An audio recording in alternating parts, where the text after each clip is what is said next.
45 years ago, there was a sports car that looked like a Ferrari and had the payment book of a Mustang. It was called the Datsun 240Z. People liked it. A lot. But it's 45 years later. The world is different. We don't listen to Three Dog Night or smoke Kent 100s or have six-way intercourse with everyone in the neighborhood. Or eat fondue. And this completely jimmied up 370Z Roadster costs nearly 50 grand. What do you get for that? You get uniqueness and a little maturity. The 370Z Roadster is just a little easier on aging bones. If you want the harder-edged, more agile sport model, you'll have to get the coupe.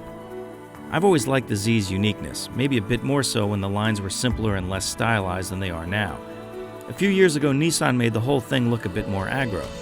But there's no question you won't lose your Z Roadster in a parking lot, unless it's a parking lot full of Z Roadsters, and then you'll want to bet on the long shot since, not to stereotype, but you'll probably be at the horse track anyway. What about its driving character? That comes from its wide track and short wheelbase, which makes it feel almost square.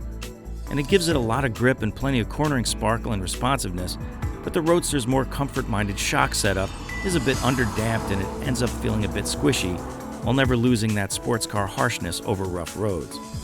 So the Nissan Z Roadster is kind of a car in search of a buyer. It's not really a sports car.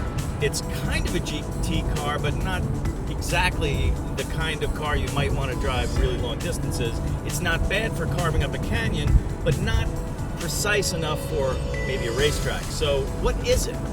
Well, there are a couple of things that are really good about the Z Roadster. The Z's 3.7-liter V6 is the same Nissan VQ engine, a not quite sweet-sounding workhorse, but one you'd actually want to redline, squeezing out all 332 horsepower and 276 pound-feet. 0 to 60 is around 5 seconds. Performance level is perfectly adequate. The 7-speed manual with the paddles and downshift rev matching is not horrible, but you'll want the manual. Actually, scratch that. Don't even worry about it. It's a damn Z car. Get it any way you want it. That's the way you need it. The interior felt a bit more special back when the dash cluster had those deep shrouds like the original 240Z did. But these gauges are easier to read and the interior is tasteful and usable without feeling trashy. But if you're up against the Germans for a car that costs nearly 50 grand, well, this isn't quite up to par. Either way, the 370Z Roadster fits in its own niche, unique in looks and character, not quite soft and forgiving enough for buyers aiming at cruising comfort, and perhaps not quite edgy and accurate enough for sports car buyers. But you don't buy the Z because you want everything to be perfect. You buy it because in a world of high-tech, over-engineered cars with technology up the wazoo, it's weird-looking and unrefined and crashy and a little insane. And it makes you feel good about all that.